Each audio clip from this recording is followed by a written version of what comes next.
Buenas tardes. Excelentísimas señoras y señores académicos, excelentísima señora embajadora de Israel, queridos amigos de la comunidad judía de Madrid, queridos todos, señoras y señores.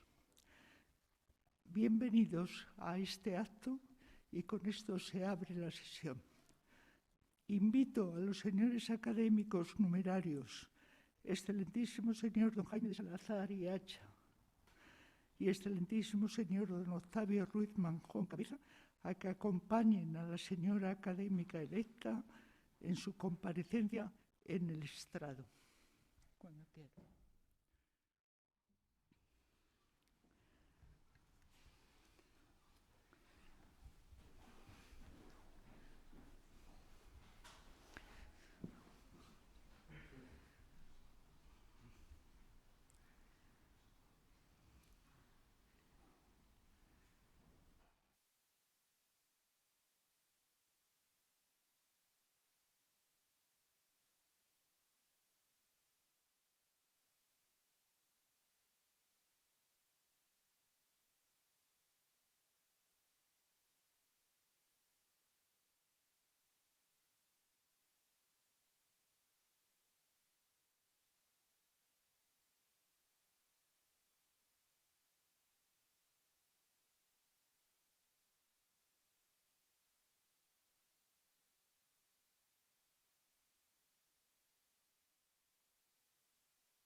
Señora doña Amparo Alba Cecilia tiene la palabra para dar lectura a su discurso de ingreso. Cuando quiera. Gracias. Excelentísima señora directora, excelentísimos señoras y señores académicos, excelentísima señora doña Rodica, embajadora del Estado de Israel, señoras y señores. Me presento hoy ante todos ustedes con un cúmulo de sentimientos encontrados. Sorpresa, perplejidad, alegría, emoción, preocupación y sobre todo una inmensa gratitud.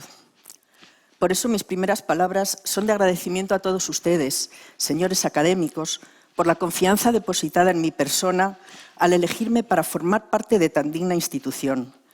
Confianza que espero no defraudar nunca, consciente como soy de que, como dijo Albert Camus al recibir el premio Nobel,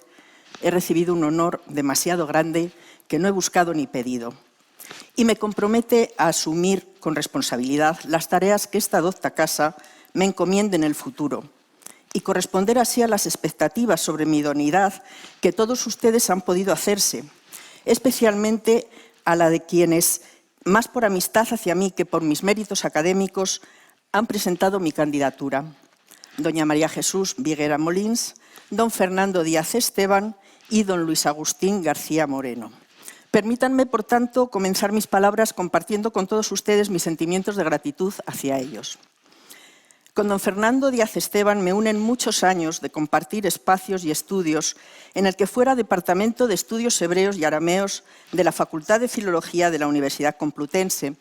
desde que en 1986 se incorporara como catedrático de Lengua y Literatura Hebreas procedente de la Universidad de Barcelona. Con él aprendí algo de Haskalah, la ilustración judía, y mucho de la contribución de los expulsos de Sefarad a la literatura española del siglo de oro a raíz de un excelente congreso internacional que organizó en 1992, justo cuando, como resultado de una nueva e incomprensible legislación universitaria, se vio apartado de su cátedra por alcanzar la vetusta edad de 65 años.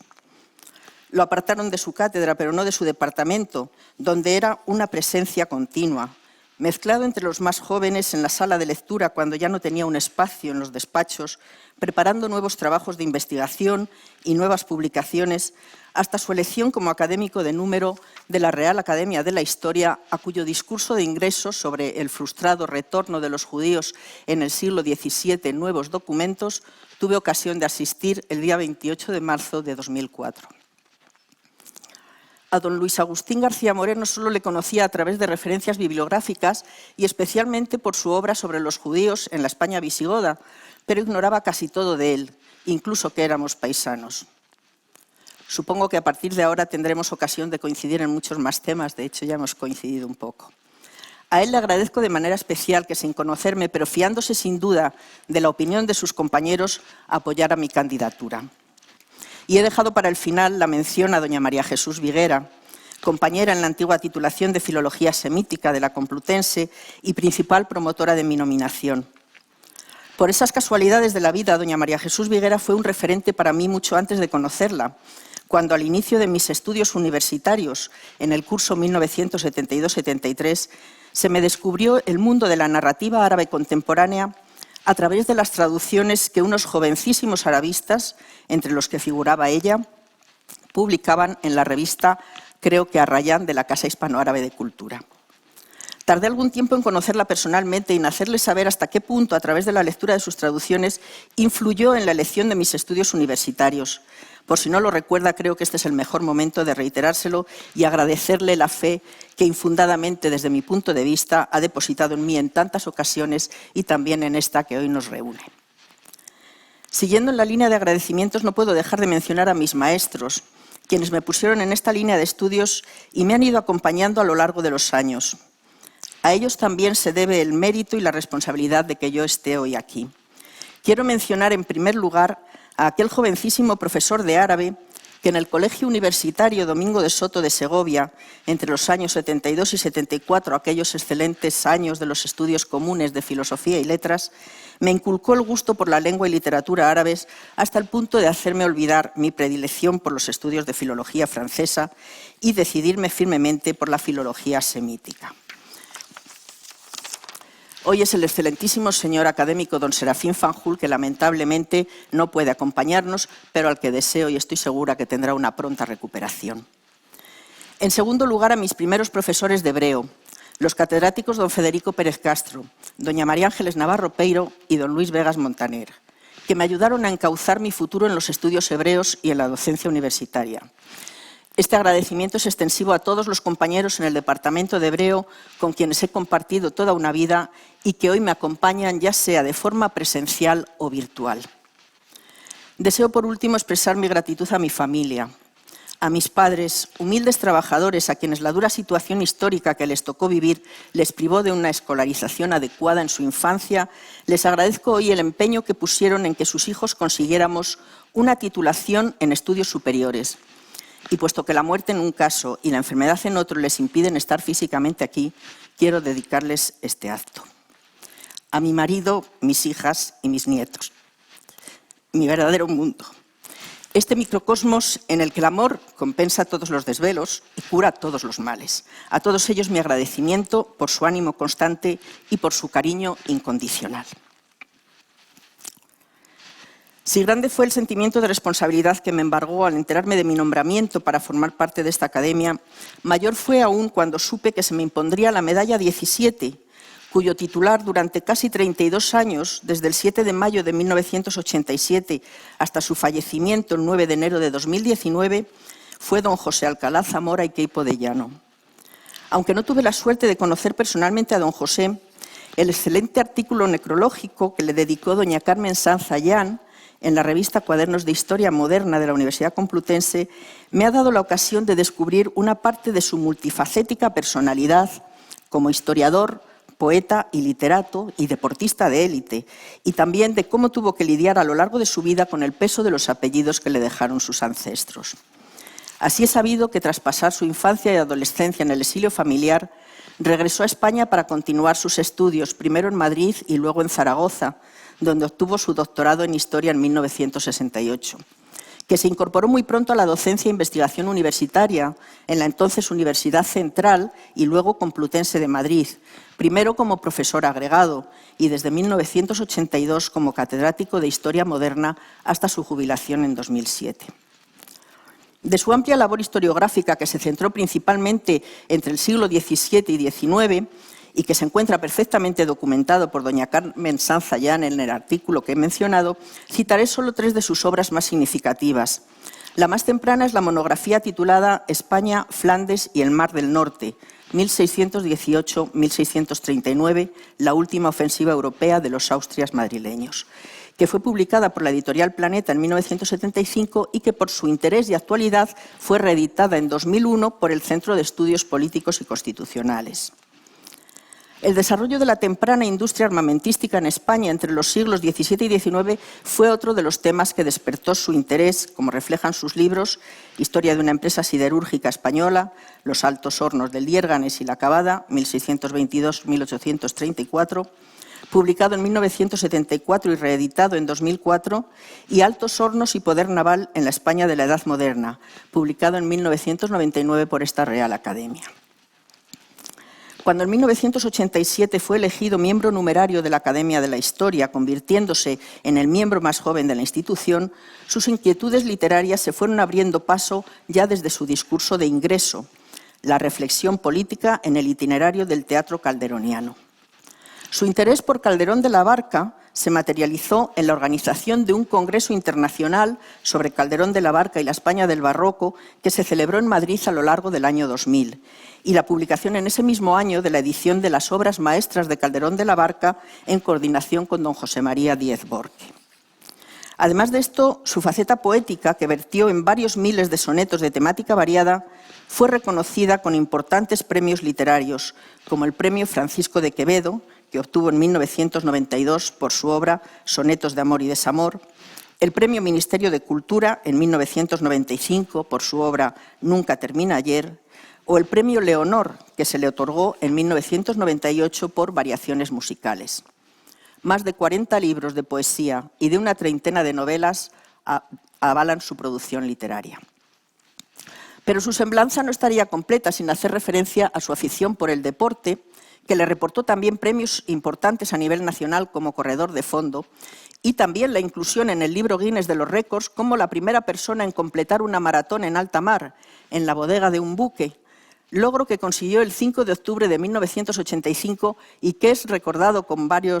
todo lujo de detalles por el periodista deportivo Ángel Cruz en su blog Carros de Fuego, 11 de febrero de 2012, bajo el título de Aquel maratón en barco.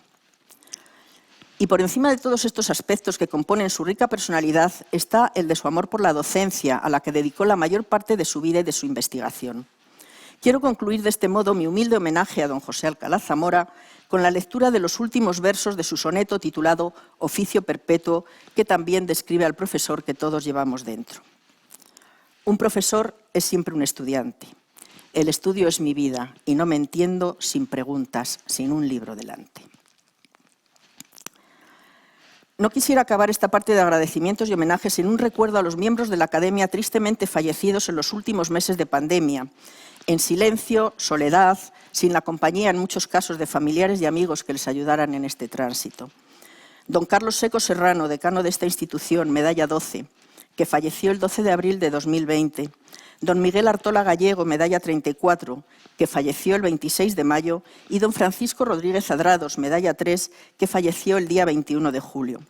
Para todos ellos, mis mejores deseos de que descansen en paz, que gocen de una vida eterna y que su memoria sea bendita. Zichronam Libraja. De hebraísmo y hebraístas en la Real Academia de la Historia.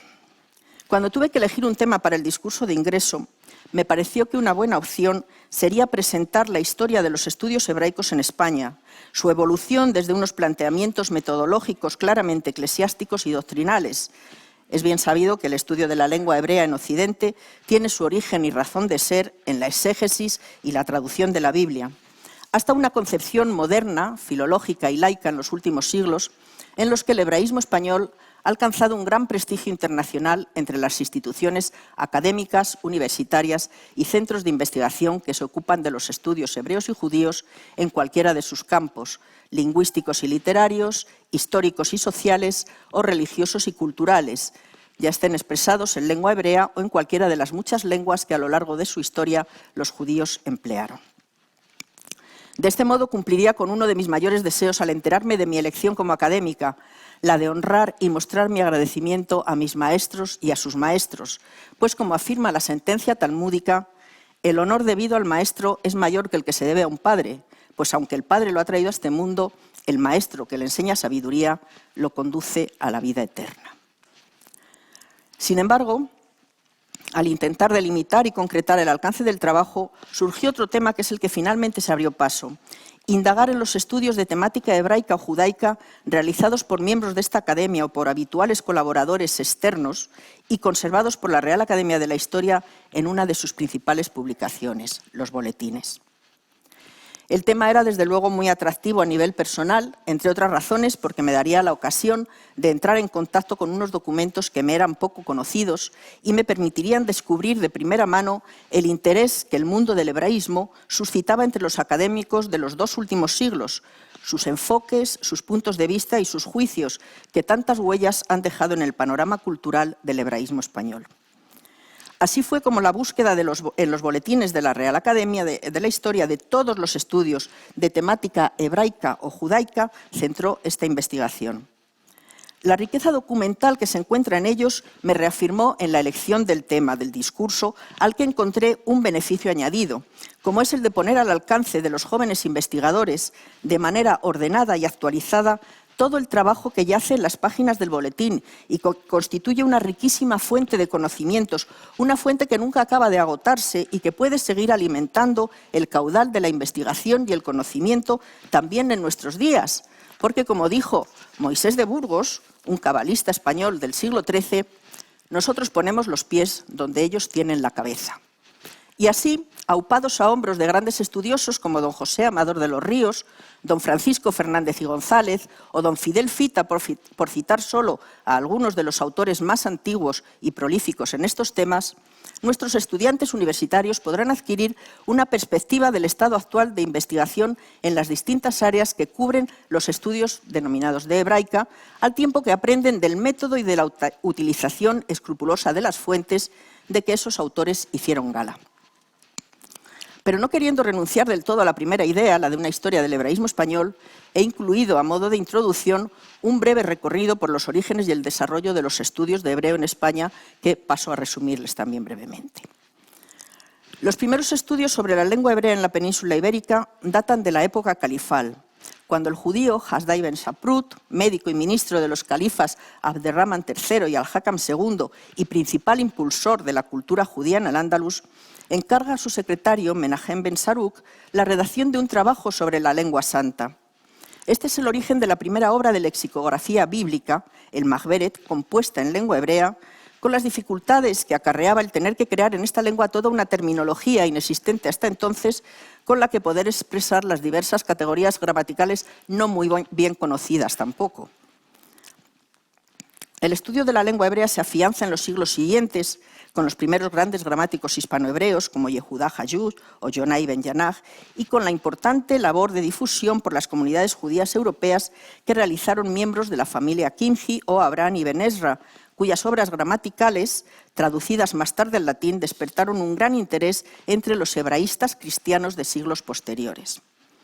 La Escuela de Traductores de Toledo y la aparición de las primeras universidades en la España cristiana, con implantación de cátedras de hebreo en las de Salamanca y Valladolid, suponen una continuidad en estos estudios fuera ya de un ambiente propiamente judío.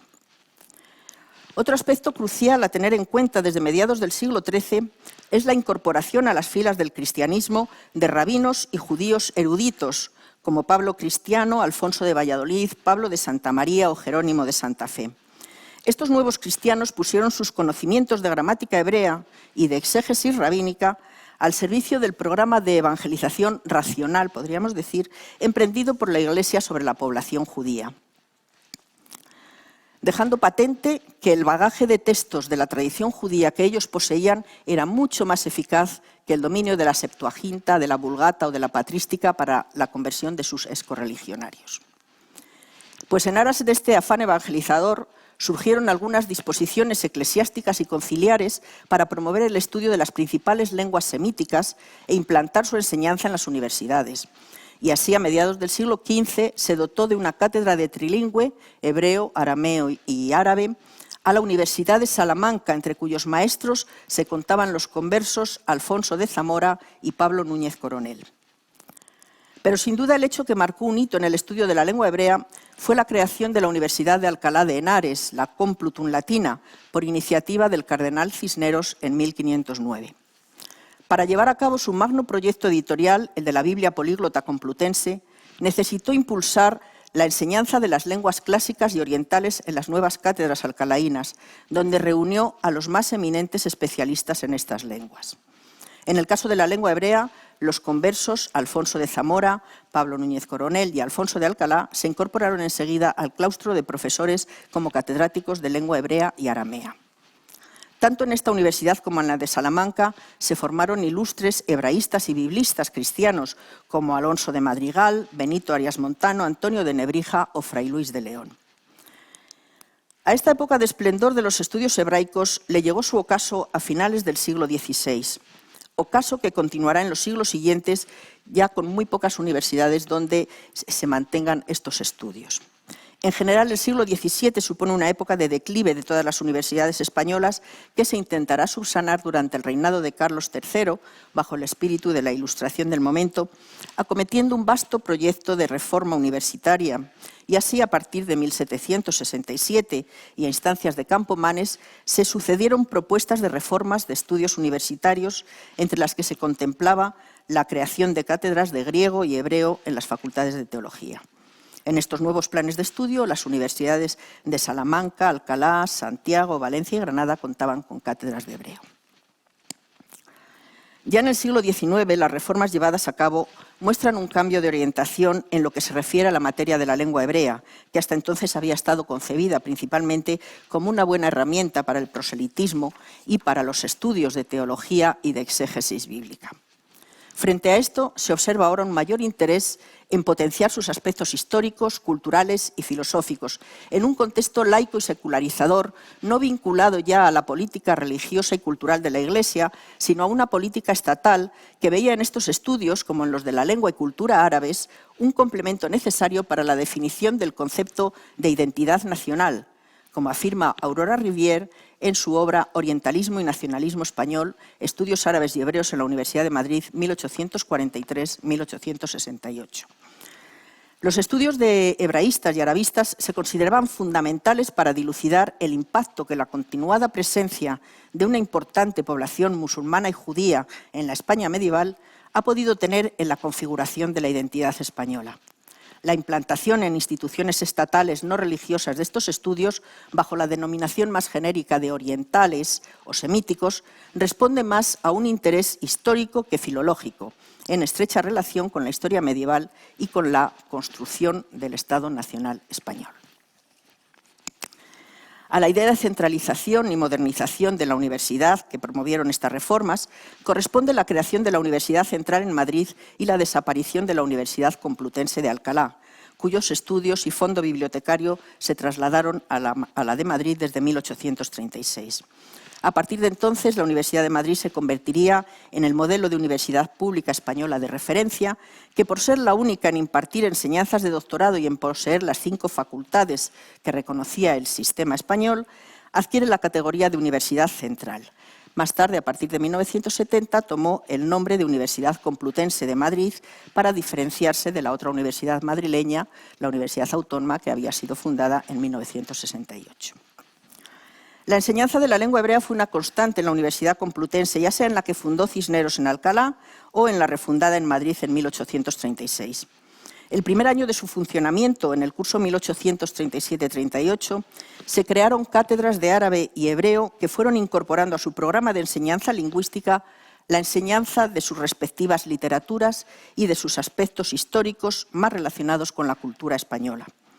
En este sentido, hay que destacar la obra publicada en 1848 por don José Amador de los Ríos, titulada Estudios históricos, políticos y literarios sobre los judíos de España, que le valdría su ingreso en la Real Academia de la Historia ese mismo año, y la Cátedra de Historia Crítica de la Literatura unos años más tarde en la Universidad Central.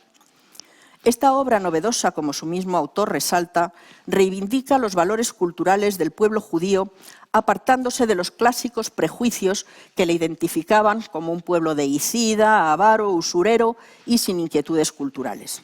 Muy al contrario, como indica al final de su trabajo, cito textualmente, «Ni los judíos españoles son dignos del odio que les ha profesado siempre la muchedumbre, ni sus trabajos literarios merecen la desdeñosa indiferencia con que han sido vistos hasta nuestros días por casi todos los críticos». Fin de la cita. 27 años después de esta publicación, aprovechando un receso en su actividad docente, publicó en 3 tomos la historia social, política y religiosa de los judíos de España y Portugal, donde amplió la primera parte de sus estudios, incluyendo, y cito sus palabras, la abundancia de las noticias y documentos en tantos años allegados sobre la historia social, política y religiosa de los judíos en los estados y coronas de Cataluña, Aragón, Navarra, León, Castilla y Portugal. Don Antonio María García Blanco, sacerdote y político liberal procedente de la Universidad de Sevilla, fue el primer catedrático de hebreo que se incorporó a la Universidad Central en el primer año en el que funcionó con su docencia, 1837-38. Durante sus casi 40 años como catedrático de lengua hebrea, se preocupó de la formación de los estudiantes desde los planteamientos de una facultad de filología no religiosa y de la elaboración de manuales para el estudio de la lengua hebrea, como el Dikduk, una gramática hebrea que iba acompañada de la primera historia de literatura hebrea escrita en español. Se jubiló en 1877, después de 10 años como decano de la facultad. Le sucedió el hebraísta Mariano Viscasillas y Urriza, que también dirigió como decano la Facultad de Filosofía y Letras durante 22 años, sin que las responsabilidades derivadas de su cargo le impidieran realizar sus labores docentes e investigadoras. Don Mariano es autor de la nueva gramática hebrea comparada con otras semíticas, en la que presenta la nueva teoría del sistema verbal del hebreo bíblico, basado no en la idea de la temporalidad indoeuropea, pasado, presente y futuro, sino en el concepto del aspecto, percepción de una acción como completada o no completada. Su sucesor en la cátedra de hebreo fue el arabista y orientalista zaragozano Mariano Gaspari Remiro, que en 1920 ingresó como académico de número de la Real Academia de la Historia con un discurso sobre los cronistas hispano-judíos. En 1915 se produjo un caso insólito en la provisión de una cátedra de lengua y literatura rabínicas, en favor de don Abraham Shalom Yahuda Iberman, judío sefardí, de origen iraquí, nacido en Jerusalén, doctor en filosofía por la Universidad de Heidelberg y delegado en el Congreso Sionista de Basilea de 1897. La provisión de esta cátedra ad personam está rodeada de toda una serie de procedimientos especiales para poder sortear los obstáculos y reglamentos habituales en la provisión de cátedras, obstáculos entre los que se encontraban el hecho de ser judío, de no tener nacionalidad española y de ser menor de 40 años. El rey Alfonso XIII, la Real Academia de la Historia con su presidente Fidel Fita al frente y los catedráticos de árabe don Julián Rivera y don Miguel Asín estuvieron directamente implicados en su nombramiento como único candidato a esta cátedra, cuando normalmente tenía que haber 3 candidatos entre los que elegir uno. Y tomó finalmente posesión de ella en diciembre de 1915. El mismo Yahuda reivindica en unas breves memorias que publicó en el semanario hebreo Heza Mizrach, Ecos de Oriente, el impulso que él dio a los estudios de hebreo desde su flamante cátedra y el gran número de estudiantes que congregó. Cito textualmente, aunque traducido del hebreo. Todos católicos, entre ellos algunos curas y algunas alumnas que fueron apodadas las rabinas.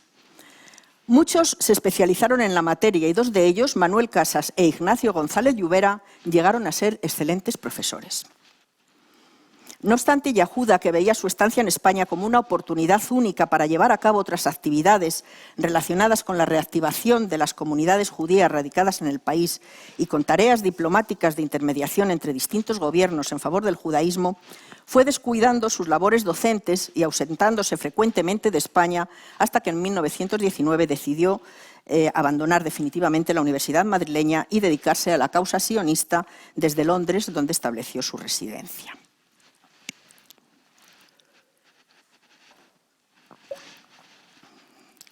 Con don Francisco Cantera Burgos, nombrado catedrático de Lengua y Literatura Hebreas en 1934, los estudios hebreos en España despertaron del largo letargo en el que llevaban sumidos desde hacía tiempo. Convencido como estaba de que la cultura española en sus aspectos histórico, literario y espiritual era imposible de comprender plenamente eliminando de ella su componente semítico, en este caso hebraico, el doctor Cantera incorporó al estudio de la lengua y la literatura hebreas el de la historia de los judíos en España, prácticamente inexistente en la universidad hasta su llegada. Desde la dirección del Instituto Arias Montano de Estudios Hebraicos y de Oriente Próximo en el recién creado Consejo Superior de Investigaciones Científicas y desde la revista Sefarad de Estudios Hebraicos, el doctor Cantera impulsó las nuevas disciplinas que serían desarrolladas en los años sucesivos por un gran número de discípulos que formó y que conformaron el plantel de grandes hebraístas de las principales instituciones universitarias españolas. En 1951 ingresó en la Real Academia de la Historia con un discurso sobre el converso burgalés Álvar García de Santa María, cronista de Juan II de Castilla. Su discípulo y compañero durante un cuarto de siglo fue don Federico Pérez Castro, que en 1951 obtuvo por oposición la segunda cátedra de Lengua Hebrea y Lengua y Literatura Rabínicas. Desde un enfoque principalmente filológico y literario, enriqueció el diseño curricular del área de hebreo de filología semítica. Su labor en la universidad continuaba en el Instituto Arias Montano, cuya dirección ejerció desde 1965. Allí dirigió la columna hebrea de la Biblia Políglota Matritense y en esta tarea participaron muchos de los recién licenciados que querían ampliar sus estudios en hebreo y para los que siempre intentaba buscar alguna solución académica y económica, ya fueran becas, ayudas a cargos de proyectos, etc. Para publicar los resultados de estos trabajos fundó además la colección Textos y Estudios Cardenal Cisneros. Don Federico fue apartado de la universidad también en 1986 en aplicación de la Ley de Reforma de la Función Pública 30/1984, que le obligó a jubilarse también por cumplir 65 años. Esta absurda ley privó a la Universidad Española de los mejores profesores en lo mejor de su vida académica y, en el caso que nos ocupa, le sumió en una profunda tristeza y desánimo que le llevó a recluirse en su casa de campo, en Méntrida, y abandonar definitivamente toda actividad académica. Allí murió el día 15 de agosto de 2008. Me cupo el honor a mí, la más joven de sus alumnos, como directora del Departamento de Estudios Hebreos y Arameos al que él perteneció, de organizar un acto académico en memoria de quien durante tantos años fue catedrático del mismo y mi primer maestro de hebreo. El acto, presidido por el señor decano, reunió a un buen número de amigos y compañeros, discípulos y familiares que evocaron su recuerdo. Procedente de la Universidad de Barcelona, cuya cátedra ocupaba desde 1970, se incorporó en 1986 como catedrático de Lengua y Literatura Hebreas don Fernando Díaz Esteban, que dirigió el Departamento de Estudios Hebreos y Arameos hasta su jubilación. En 2003 fue elegido académico de la Real Academia de la Historia, en la que ingresó un año después con el discurso al que ya he hecho referencia, el frustrado retorno de los judíos en el siglo XVII. Con la incorporación en 1988 a la cátedra de hebreo de Ángel Sáez Vadillos, procedente de la Universidad de Granada, se afianzaron los estudios sobre el judaísmo hispano-medieval. Publicó en este campo muchos trabajos con una clara intención escolar y divulgativa, entre ellos manuales de lengua y literatura hebrea y antologías de poesía hispano-hebrea andalusí. Murió demasiado pronto, el 30 de diciembre de 2013, en Boston, donde residía desde hacía tiempo en su calidad de director del Real Colegio Complutense en la Universidad de Harvard. Ángeles Navarro Peiro se convirtió en 1992 en la primera catedrática de hebreo de España. A lo largo de toda una vida dedicada a la docencia e investigación en la Universidad Complutense, cultivó varias líneas de investigación, pero sin duda la que más esfuerzos dedicó fue al estudio de las obras narrativas hispanohebreas y a las versiones y adaptaciones que los judíos hispanos hicieron entre los siglos XII y XIII de las grandes colecciones de cuentos orientales como Calila y Dimna, Barlam y Josafat o el libro de Sendebar, que tanta popularidad alcanzaron durante la Edad Media y tanto influyeron también en la formación de la narrativa occidental. El cambio de siglo trajo buenas perspectivas para el Departamento de Hebreo con la dotación de 3 nuevas cátedras, la de Luis Girón Blanc en 1999 y las de Luis Vegas Montaner y Julio Trebolle Barrera en 2004, y con la renovación y ampliación de sus líneas de investigación tradicionales.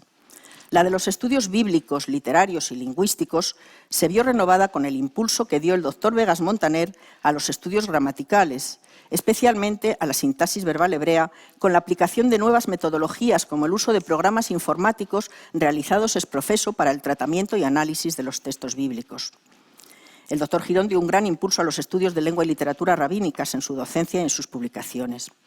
Y al auge de estos estudios se añadió una nueva línea de investigación relacionada con la edición y estudio de los llamados manuscritos de Qumrán o del Mar Muerto, que alcanzó un enorme eco en la opinión pública y un interés general en los años 90, lo que propició que los profesores Vegas Montaner y Trebolle Barrera organizaran en 1991 un exitoso congreso internacional en El Escorial, que congregó a los principales investigadores internacionales. Ambos catedráticos han desarrollado una parte importante de su investigación científica y sus publicaciones en este campo. El mencionado congreso, brillantemente clausurado por Su Majestad la Reina Doña Sofía, contó con el apoyo decidido del rector Gustavo Villapalos, fallecido este pasado martes y al que quiero dedicarle un merecido recuerdo en nombre del Departamento de Hebreo al que secundó en muchas de sus empresas.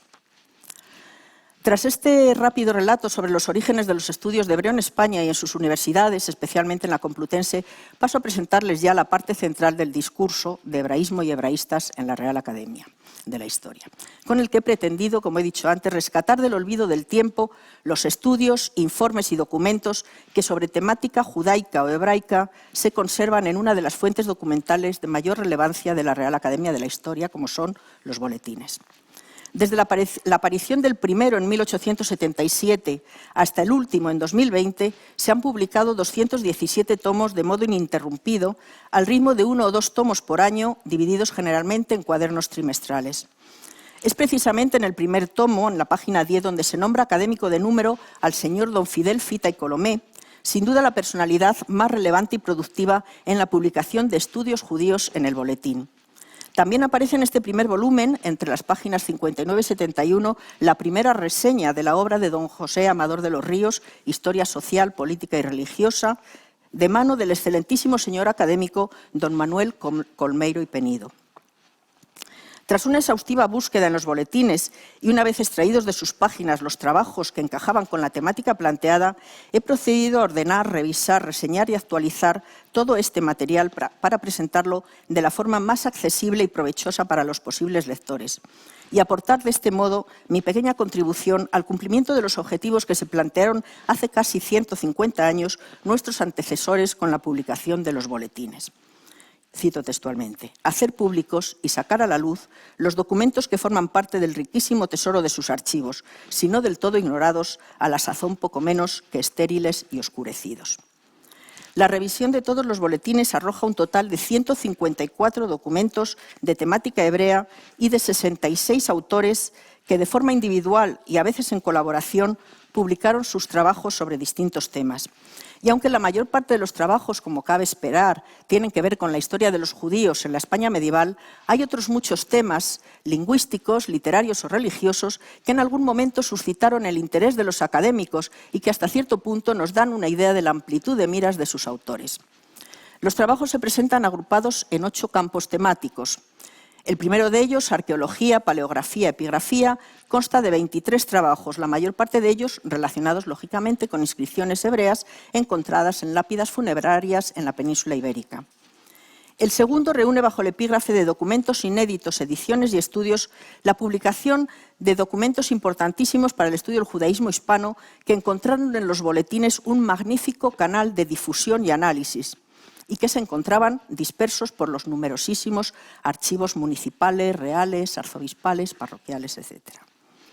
En el tercer apartado, juderías y sinagogas, se presentan 28 trabajos cuyo tema principal es el estudio de las distintas juderías de la península ibérica y de sus instituciones como los cementerios, las sinagogas, las viviendas, así como de su devenir en determinados momentos históricos, los robos, compraventa de casas o de terrenos, herencias, etc.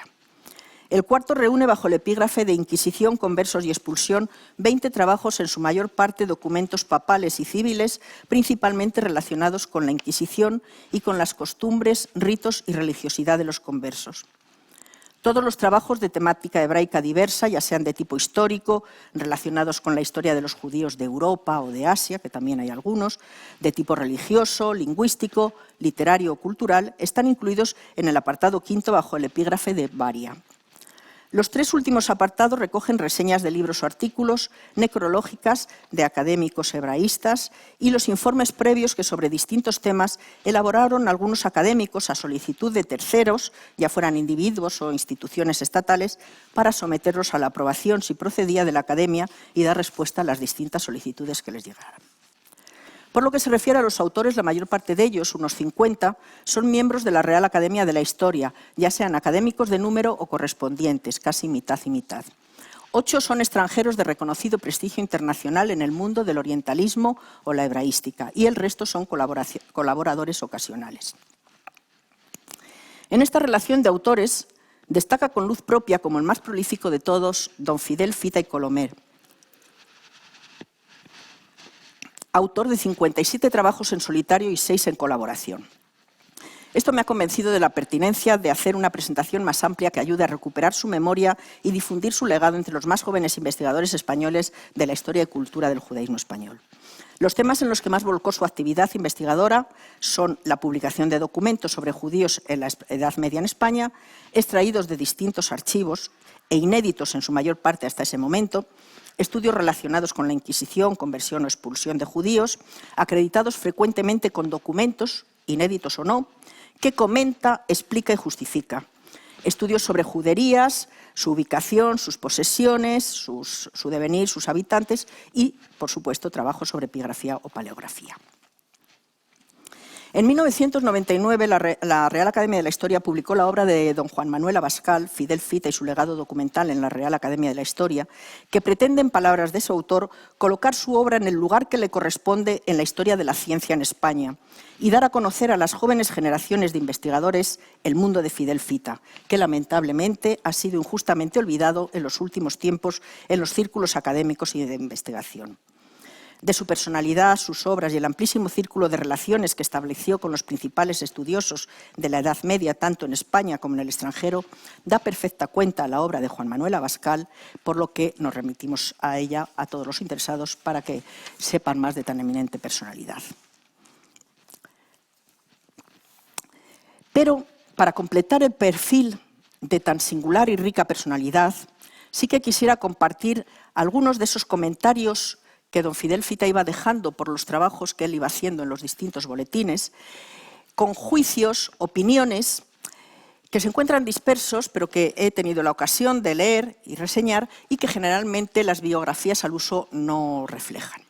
A través de sus comentarios se revela la imagen de un hombre compasivo con las desgracias que han acompañado al pueblo judío, así como de una persona agradecida con todos esos corresponsales que le enviaban noticias o imágenes sobre las que él trabajaba posteriormente. También la de un investigador que expresa su indignación por la pérdida o el descuido en que se encuentran monumentos y documentos tan necesarios para conocer el pasado histórico del pueblo judío y al que no tiembla la voz al criticar a los plagiarios, falsarios o descuidados que se hacen pasar por investigadores o eruditos o a quienes elaboran una teoría basándose en sus propios prejuicios. Y voy a poner unos ejemplos tomados de alguno de sus trabajos. Sobre la pérdida y destrucción de archivos y documentos se lamenta diciendo: chasco se llevaría quien, penetrando en el archivo de la antigua iglesia colegial de Talavera, buscase las escrituras innumerables de 5 siglos que sin duda lo enriquecieron, desde la reconquista de la población por Alfonso VI hasta la expulsión de los judíos por los reyes católicos. La devastación a que se entregaron las tropas napoleónicas y otras causas que sería largo enumerar, acarrearon la pérdida irreparable, o por lo menos el lamentable extravío, así de aquel tesoro como de la mayor parte de la documentación a él contemporánea, que el municipio, a su vez, debía de haber allegado. La empatía con el pueblo judío se puede ver en la mayor parte de sus artículos, incluso cuando comenta un texto tan aparentemente aséptico como el tipo de paleografía hallado en una lápida hebrea medieval. Y dice: me limitaré a 2 tipos paleográficos sacados de monumentos españoles. El más antiguo refleja el carácter de nuestra escritura hebrea durante el periodo de la España visigoda. Brota el otro del corazón de la Edad Media. No mucho antes que Benjamín de Tudela trazase sobre el mapa del orbe aquella densa y fuerte red de aljamas hebreas, cuya robusta unidad, providencialmente mantenida, nos da razón histórica de esperar que los hijos de Israel, dispersos mas no destruidos, así como han vivido, vivirán siempre a despecho de sus tenaces perseguidores. tanto valdría que pereciesen o que perdiesen su carácter tradicional, como un mentís a la voz profética de Oseas y de San Pablo. Denuncia abiertamente los rastros de antisemitismo en la clase intelectual del momento, que niega el reconocimiento debido al autor de un importante hallazgo arqueológico que él estudia.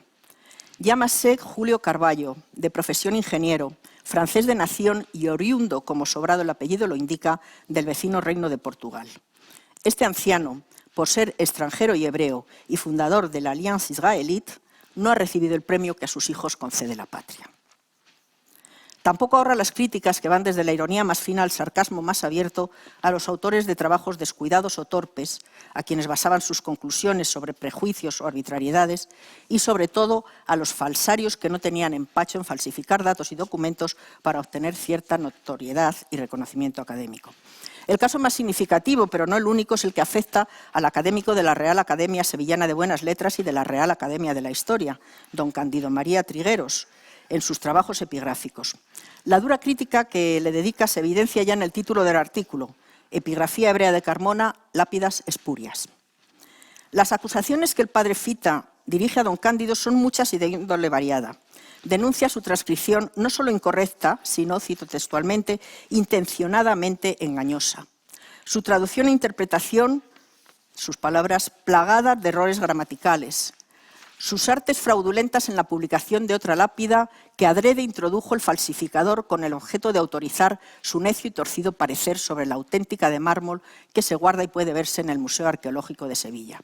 En definitiva, le acusa abiertamente de mentiroso y falsario. Y dice, ¿cómo creerle? Dice que se halló entre muchas piedras muy útiles, que la desidia del país ha dejado perder o empleado en obras. Tiene además la osadía de poner en grabado la grande inscripción sevillana, pero suprimiendo 3 líneas, adulterando las letras, falseando el sentido, aproximando los vocablos y calumniando a los intérpretes. Tampoco personalidades de la fama de don José Amador de los Ríos se ven exentas de reproches y juicios displicentes a causa de su costumbre de citar documentos de manera un tanto apócrifa, como en el caso tan significativo del edicto de expulsión de los reyes católicos. Y dice don Fidel,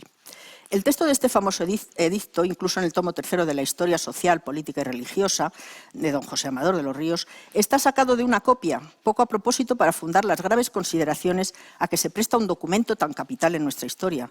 La copia se dice ser un manuscrito existente en la Biblioteca Nacional, sin más indicación, pero a la simple lectura no inspira la mayor confianza. No rara vez tanto su estilo como el sentido de la frase está en discordancia con la verdad jurídica y con el lenguaje propio de aquel tiempo. Tampoco Fita se ha librado de la crítica posterior por parte de sus sucesores, quienes, dotados de más medios y herramientas que él, han podido corregir muchas de sus lecturas epigráficas. En lo que se refiere a las inscripciones hebreas, los trabajos de don Francisco Cantera, publicados desde los años 40, han ido corrigiendo y comentando muy respetuosamente, pero con contundencia, algunas de las lecturas de Fita. Sin embargo, lo que más parecía molestar a don Francisco no son tanto sus errores de lectura como su afán de proporcionar explicaciones de todo tipo, religiosas, sociales, culturales, en apoyo de sus interpretaciones. En definitiva, para concluir el contenido de este discurso sobre las publicaciones de temática judía en los boletines de la Real Academia de la Historia, este es solo una muestra de las posibilidades que ofrece este rico tesoro documental, reflejo de las inquietudes científicas e intelectuales que a lo largo de los 2 últimos siglos plasmaron los señores académicos, numerarios o correspondientes y otros intelectuales españoles o extranjeros de reconocido prestigio en su momento. Sus trabajos, dispersados entre los 217 volúmenes publicados, no siempre han alcanzado la difusión que merecen, habida cuenta de que en muchos casos constituyen los pilares sobre los que se ha alzado la investigación posterior y de que, a pesar de la antigüedad de muchos de ellos, mantienen su vigencia y contienen el germen de futuros estudios que contribuirán al conocimiento de nuestro pasado como nación para una mejor comprensión del presente, deseo este que expresaron los académicos en los números inaugurales tanto de las memorias como de los boletines de la Real Academia de la Historia. Y para un buen conocimiento de nuestro pasado, el estudio de las minorías no cristianas como la judía o la musulmana se vio pronto necesario, como dejó claramente expuesto don José Amador de los Ríos en su discurso de ingreso en esta academia. En la historia de esta nación, dice él, aparecen 3 pueblos dotados de distintas costumbres, gobernados por diferentes leyes y animados por diversos principios religiosos. Nuestros estudios históricos deben, pues, dirigirse a examinar con toda circunspección e imparcialidad estos tres diferentes pueblos, porque la historia escrita de esta nación hasta nuestros días es únicamente la historia imperfecta del pueblo cristiano, sin que haya hecho aún todos los esfuerzos posibles para reconocer y apreciar la influencia que ejercieron en la civilización española los hebreos y los árabes. En conclusión,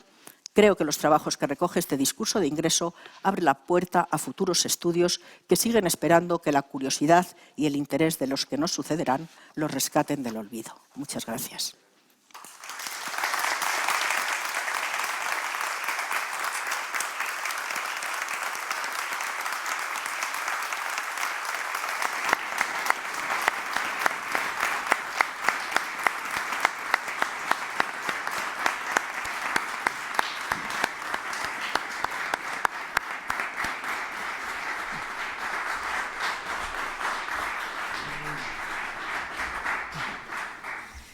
Muchas gracias. Tiene la palabra la excelentísima señora doña María Jesús Viguera Molins para leer su discurso de contestación a doña Amparo Alba.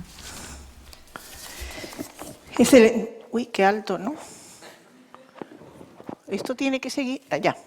Excelentísima señora doña Carmen Iglesias, directora de la Real Academia de la Historia.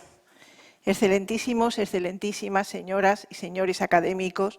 señoras y señores. Agradezco profundamente el honroso encargo de contestar al memorable discurso de ingreso, cuyo extracto acabamos de escuchar, presentado por doña Amparo Alba Cecilia, cumpliendo este solemne requisito para ejercer plenamente como académica numeraria de la Real Academia de la Historia, tras ser elegida el 25 de octubre de 2019 para cubrir la vacante de la medalla número 17, producida por el fallecimiento de don José Alcalá Zamora y Queipo de Llano. Su candidatura fue presentada por los académicos don Fernando Díaz Esteban, don Luis Agustín García Moreno y por mí misma, que ahora puedo expresar la satisfacción con que es bienvenida. Desde el interior de cada área de estudio suelen valorarse mejor las aportaciones de nuestros colegas. En este caso, desde la filología semítica, que Amparo Alba y yo compartimos, para así poder presentarla con cercano conocimiento. Este discurso, cuyo resumen acabamos de escuchar, nos sitúa en la universalidad del conocimiento, como hemos visto día tras día, interpretada en la enorme vidriera Art Déco que clarea el vestíbulo de la Facultad de Filosofía y Letras, que alberga ahora parte de las facultades de Filosofía y de Filología, donde aquellos alegóricos vidrios fueron restaurados en 2008. Inaugurada aquella facultad en 1933, vanguardia arquitectónica y educativa, aquella luminosa alegoría de las humanidades fueron y son para muchos una adquisición para siempre. Como ha señalado Amparo Alba con acierto, y eso ubica su discurso, las ramas de hebreo y de árabe integraban el tronco de la filología semítica en aquella Universidad Central,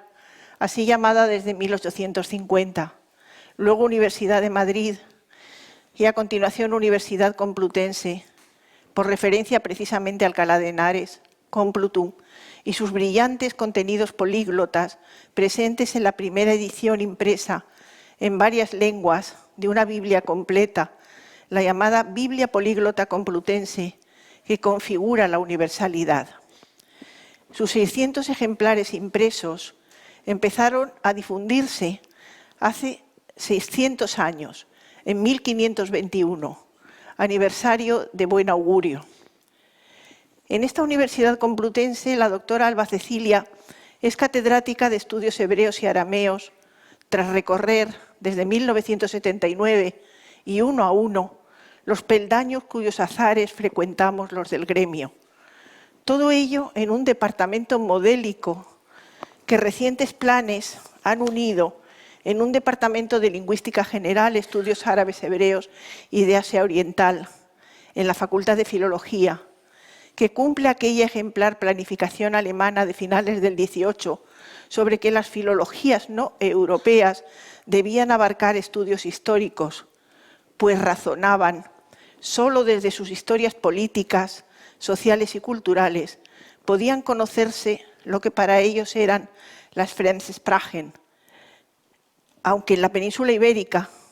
el árabe y el hebreo no nos sean forasteras. De todos modos, las universidades españolas aplicaron la regla de esas lenguas ajenas también a los planes docentes de árabe y hebreo. Y así, la formación histórica no nos es ajena, ni nos faltan cumplimientos historiadores. En su Segovia natal, la doctora Alba cursó el bachillerato y los 2 primeros años de comunes de Filosofía y Letras. Y vino a Madrid para especializarse en Filología Semítica en la Complutense, donde se licenció con premio extraordinario en 1977, con una tesina que empezó a vincularla con el magno proyecto de la Biblia Políglota Complutense, participando en la prestigiosísima Escuela Española de Crítica Textual Bíblica.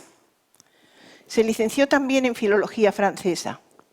Obtuvo su doctorado, sobresaliente cum laude, en Filología Semítica en 1988, con una tesis sobre las primeras colecciones de cuentos hebreos medievales, dirigida por el catedrático Federico Pérez Castro, a quien la doctora Alba se ha referido con devoción en su discurso. Su tema de doctorado le fue propuesto por nuestra muy apreciada compañera en los pupitres semitísticos y luego colega Ángeles Navarro Peiro, primera catedrática de hebreo en España. Sobre las dimensiones históricas y sociológicas, que además de las filológicas y literarias, proyecta esta tesis doctoral de Amparo Alba, pueden verse como muestra reveladora sus capítulos sobre los exempla de los rabinos. La doctora Alba ha sido directora del Departamento de Estudios Hebreos y Arameos de la Universidad Complutense, donde ejerce su docencia desde que allí empezó por la base y donde hoy, 42 años después, es catedrática, como ya señalamos. Son relevantes los temas de investigaciones que ha dirigido, que establecen conexiones judeo-andalusíes y judeocristianas. En cuanto a su actividad investigadora, hay que subrayar que tiene oficialmente reconocidos 6 sexenios de investigación. Es el máximo que la restrictiva ley otorga, pero suman una dedicación bien productiva de 36 años de trabajo investigador que sucesivas comisiones oficiales le han ido valorando de modo positivo hasta 2016. El último recuento al que, según esa limitación legal, pudo presentarse. De modo que su dedicación investigadora sobrepasa los 40 años. En su haber cuenta haber participado en los principales proyectos de investigación financiados por el Ministerio de Ciencia e Innovación, que desde el Departamento de Estudios Hebreos y Arameos de la Facultad de Filología o desde el Consejo Superior de Investigaciones Científicas, tenían como objetivo el estudio de los judíos en la Edad Media. La mayor parte de sus publicaciones, un centenar, se encuentran indexadas en bases de datos internacionales. Su investigación se plasma también en ponencias y comunicaciones que suman más de 8 decenas, aparte de conferencias y otras intervenciones. Sus líneas de investigación en el campo de los estudios hebreos son: primera, línea investigadora, literatura y cultura de los judíos hispanos medievales. Amparo Alba ha estudiado y traducido obras narrativas hispanohebreas, especialmente del género debate, como en su investigación sobre el debate del cálamo y la espada de Jacob ben Eleazar de Toledo. Una porfía entre las armas u otra porfía entre las armas o las letras, ni mucho menos solo cervantina. Destaco ahora su estudio sobre Disputation Poems in Medieval Hebrew Literature in Spain, donde clasifica los complejos temas que esos debates abordan. Segunda área, polémica religiosa judeocristiana y literatura de conversos. En esto, la mayor parte de sus trabajos, algunos en colaboración,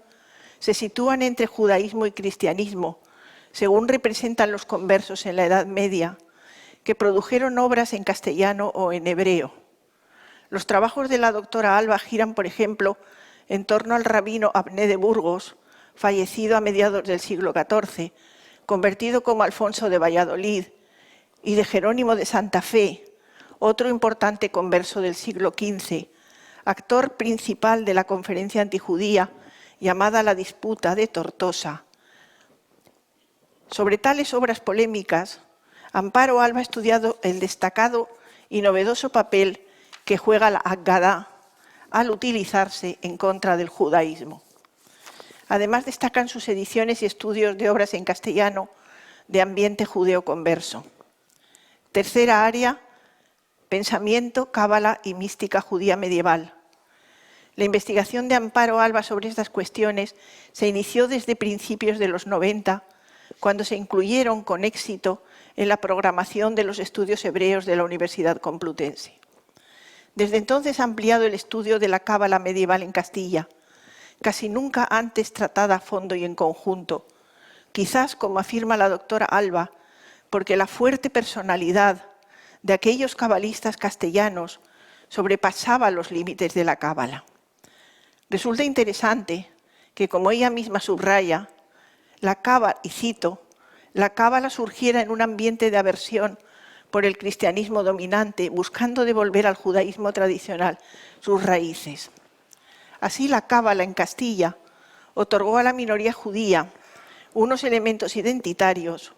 que determinaron procesos profundos en la historia de España, pues los líderes rabínicos marcaron el transcurso hacia la criptoconversión y la diáspora. La publicación organizada de las obras que de ellos se conservan merece apoyarse, ampliando cuanto la doctora Alba ha aportado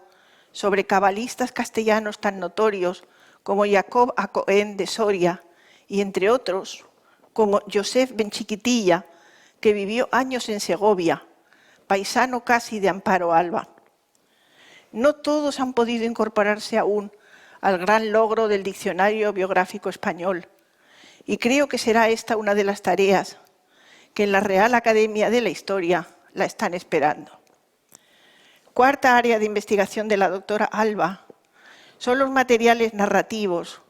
sobre los cuales, y a veces en colaboración, ha realizado aportaciones originales a la literatura producida en castellano por judíos o conversos, dedicando especial atención al papel que el relato tradicional judío, de origen rabínico, desempeña en los debates religiosos que recubren la relación histórica entre judíos y cristianos. Quinta área temática. Desde 2010, la doctora Alba trabaja sobre los tratados astrológicos de Abraham y Ben Ezra, proponiéndose editar y estudiar las versiones castellanas de sus obras, inéditas y bastante desconocidas. Y sexta, tampoco los estudios bíblicos le son ajenos, planteados en sus obras, el Midrash de los 10 mandamientos, en Biblia babilónica Jeremías y en Biblia babilónica Isaías. Además, el libro recientemente editado por la profesora Guadalupe Seijas han tratado ambas sobre, el título del artículo, las mujeres fuertes de la Biblia y supervivencia en la pintura española del siglo XVII, iniciando así una productiva apertura a fuentes iconográficas cuya elocuencia está reclamando más indagaciones y podrá suscitar en esta Real Academia aportaciones pluridisciplinares. No se acaban con todo esto que vengo sintetizando los trabajos de Amparo Alba, pues entre otras dedicaciones de gestión estudiosa pertenece a los consejos de redacción de la revista Sefarad y de Medioevo. Es directora de El Olivo, Documentación y Estudios para el Diálogo entre Judíos y Cristianos, miembro del Consejo Editorial de la Colección de Estudios Bíblicos Hebraicos y Sefardíes. Pertenece a la Junta Directora del Centro de Estudios Judeocristianos. Es vicepresidenta de la Asociación Española de Estudios Hebreos y Judíos. me consta que sus responsabilidades aumentan, y entre ellas las que asumirá en esta Real Academia de la Historia. Esta gran corporación, que hoy confirma la recepción de la nueva académica, tendrá ocasiones de apreciar cómo sabe cumplir con profesionalidad, empezando por este discurso suyo, donde ofrece a esta Real Academia recopilación minuciosa y expertos análisis sobre uno de los registros de su propia historia, fructífera historia la de esta Real Academia, que esta corporación ha trazado durante casi 3 siglos hasta ahora, presentándonos en su discurso cuanto el boletín de la Real Academia ha publicado, mucho y valioso, sobre estudios judíos y hebraicos. Todos hemos escuchado el resumen de su discurso y entero lo tenemos en su publicación. Podemos apreciarlo directamente, sin necesidad de mis glosas. Y también podemos comprobar lo mucho cumplido hasta ahora por esta Real Academia de la Historia, demostrado por Amparo Alba en su discurso, que además nos permite calcular para hoy y para mañana cuánto queda por hacer. No hace falta que recuerde,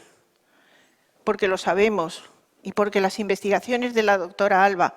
también lo muestran, que es fundamental la presencia de los judíos en la historia de España, que estuvo entrelazada de semitismo. Ni tampoco es necesario resaltar las aportaciones estudiosas de los hebraístas españoles, entre ellos los muy reconocidos académicos, y entre ellos sus 2 más directos predecesores, don Francisco Cantera Burgos y don Fernando Díaz Esteban, que fueron también profesores míos. La estela de esos 2 maestros debe continuar entre nosotros, pues los campos precisan seguir cultivados para conocer nuestra historia. Creo que las calidades profesionales y humanas de la hoy bienvenida académica nos hacen tener esperanza en sus aportaciones y nos permiten cumplir con no relegar ninguna de las áreas históricas. Muchas gracias.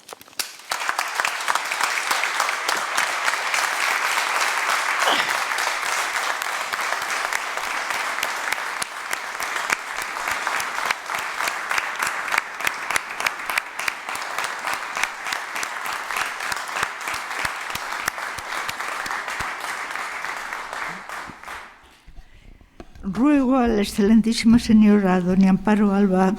Cecilia se acerca a la mesa presidencial para imponerle la medalla académica.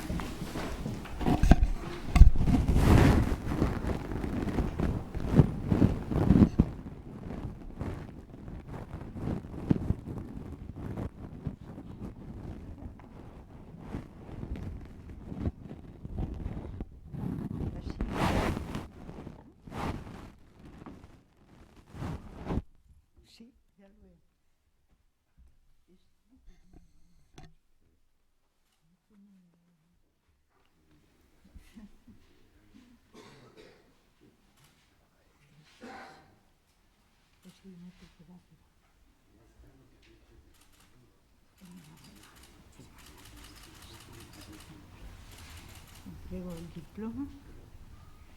y los estatutos.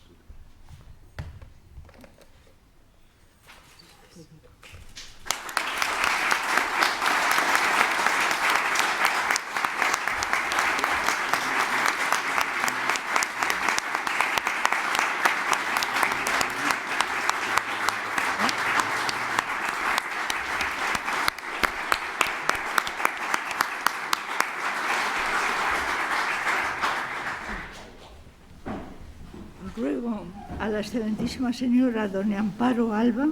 se sirva a tomar asiento entre los señores académicos, sus nuevos compañeros.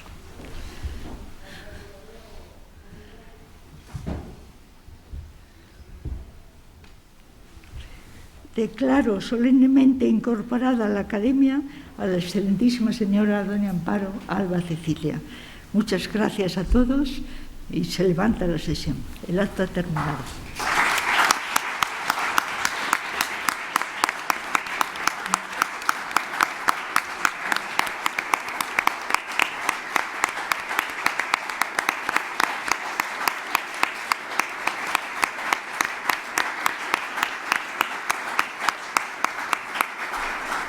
Muy bien, ¿no?